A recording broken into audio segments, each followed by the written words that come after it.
important part of this project was the creation of a credible Alpine resort, village and landscape, and so these were planned along with the railway from the very start.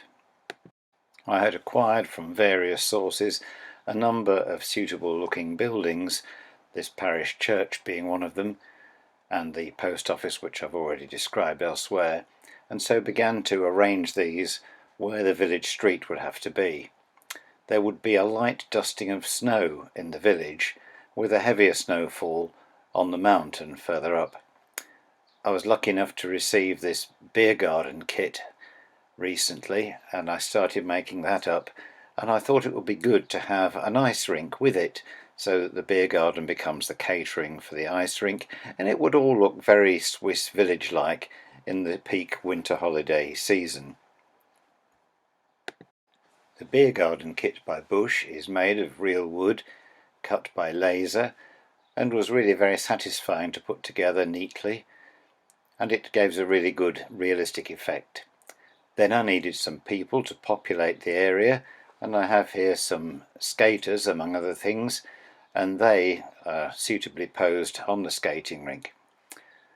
The skating rink I made from a sheet of white card covered with some thin plastic, which I then scored using a craft knife in order to create the appearance of having had many ice skates moving round it, and then I stuck the skating figures on in suitable poses, one of them having fallen over on his back. The railway lines disappear into tunnels through a sheer rock face at the end of the layout. You may think this is unrealistic, but these sheer cliffs are far from uncommon in the Swiss Alps, as anyone who's seen on Her Majesty's Secret Service will have seen. And so I tried to create one of these using papier-mâché effectively over a cardboard former.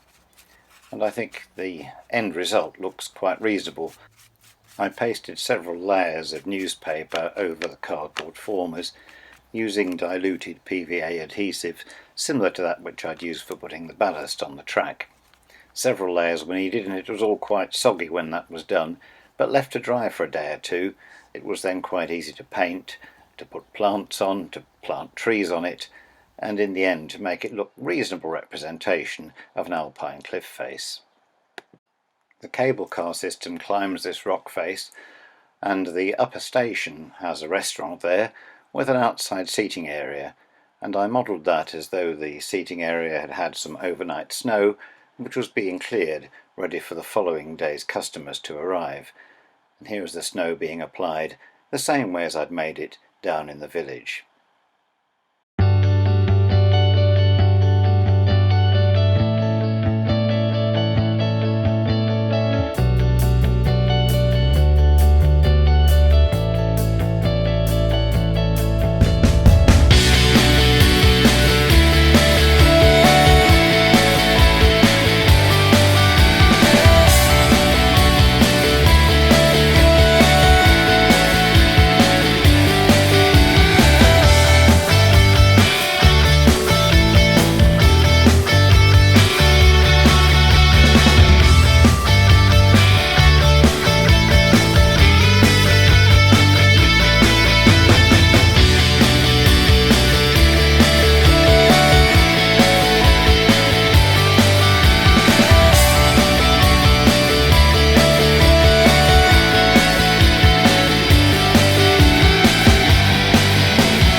I happened to have a test pot of magnolia emulsion paint, and I began by applying that all over the newsprint to hide the print and to provide a base for the colours which would follow, which were very bright white for the areas which would be covered by snow, mostly the horizontal bits at the top of the mountain and all the ledges, etc. on the rock face coming down the mountain.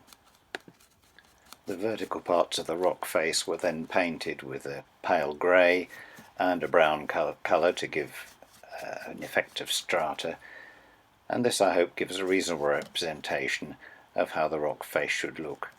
I had some pieces of cork bark often used by modellers to represent rock faces, and these being brown merged in with the brown strata which I created with paint. and I think it will give quite a good effect at the end. We won't really see the full effect of how this mountain range looks until I've been able to install the painted back scene behind it, so that you can see what happens to the clip face when it leaves this part of the layout.